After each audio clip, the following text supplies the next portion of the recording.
తరతరములకు నీ విశ్వాస్యత తెలియపరచెదను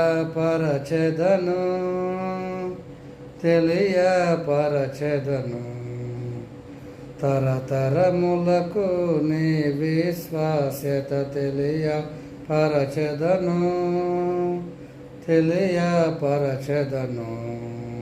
కలువరి సిలువ రక్తముతో నిబంధన స్థిరపరచి పాపము క్షమించే కలువరి సిలువ రక్తముతో నిబంధన స్థిరపరచి పాపము క్షమించే యెహోవా నీ కృపాతిశయమును